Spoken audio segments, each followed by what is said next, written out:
Glasgow! Hey, I'll start you off with some good news then. I've recently lost 15 pounds. On a gym membership I will never use. Gotta make a bit of an effort to better yourself, I think, when you look like the answer to the question, what if Jack Black and Kurt Cobain had a kid? It's always been like that for me, though, ever since I was young, because I spent the majority of my life in foster care, right? I was brought up in a foster home in Aberdeen, so my experience was less Tracy Beaker, more a series of unfortunate events. And foster parents, they always get this really bad rep in the media, I think. They're either the evil stepmother or the serial killer stepfather. You know the worst thing my foster parents did to me, pal? Forced me to play Monopoly every weekend. Can you imagine that? Making a group of vulnerable foster kids compete over housing.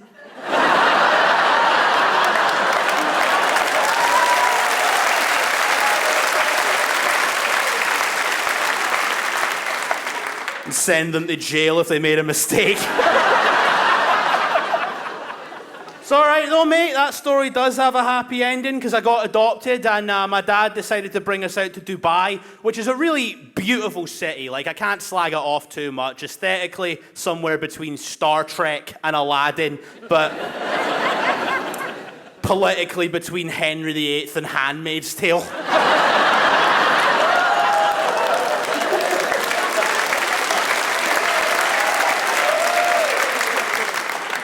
You know what the weirdest thing growing up in Dubai was? Because, like, I was a big fan of rock music, and I learned the hard way. Dubai, not the kind of place that you should go to for a rock concert. Like, my guy with the beard here, you look like the type. See if you were to book a rock band to headline a rock festival, who would you go for?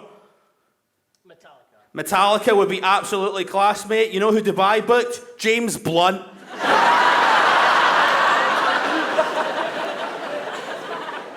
Who's moshing to that freak, man? Like, I don't know about yous, but I've never been sat there at home listening to the Arctic Monkeys going, you know what would make this song better is if I was getting my head kicked in by 50 guys named Patrice, all wearing the same fedora. So when I go to these fucking concerts back here, I jump right in those mosh pits. This Kratos-looking guy, he comes over, he starts grinding, he starts grunting, he's throwing his elf bar up in the air, and that is the last time, Glasgow, I ever went to a Taylor Swift concert.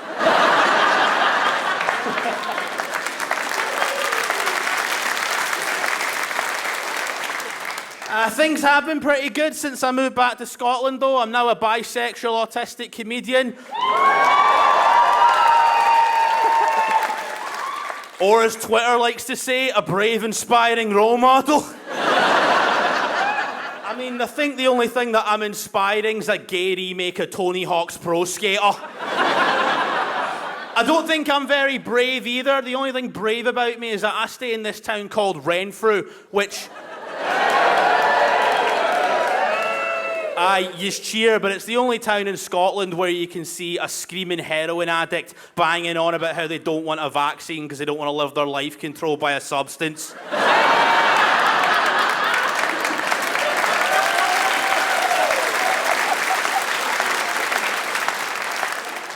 I remember growing up with the vaccine stuff, man. Like, I would turn on the news and see things like, we don't want to vaccinate our kids because we might give them autism. But if that's true, what's going to happen when I take a vaccine? Is this going to become my superhero origin story? Although I reckon that'd be quite a great superhero. Autism boy. Leaps tall buildings in a single bound because he doesn't like being touched by strangers. As you can obviously guess, like, I grew up very nerdy as well. You know, as a wee kid, I always wanted to be Spider-Man. I'm not heroic, though. I just fucking hated my uncle.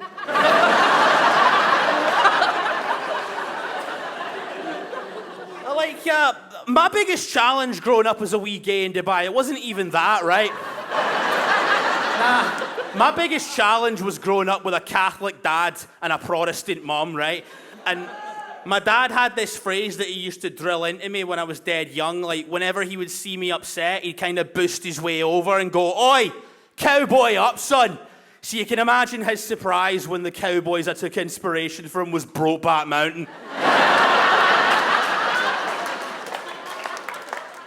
But I remember all the things that I did to try and make myself seem straight growing up as a wee kid. You know what I did to make myself seem straight?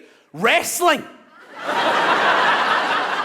That didn't work, because don't know if this is going to divide the room at all, but wrestling is gay.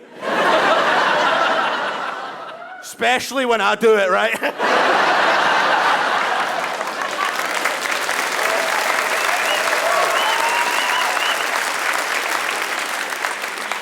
Yeah, it is, man. A bunch of roided up, sweaty guys grappling each other and then being catty behind the scenes. That is not an athletic competition to me. That is a drag show, if there ever was one. And despite everything that you've learned about me over these past few minutes, despite all of that, I still get people coming up to me saying that my comedy is trying way too hard to appeal to straight people. And I was raging when I got told that, pal. You know what I did? Took my can of Stella and I threw it straight at the TV. Because up until then, Glasgow, my only experience with Stella was when I played her in A Streetcar Named Desire. Glasgow, you've been absolutely class. I've been Dean T. Byrne. Good night.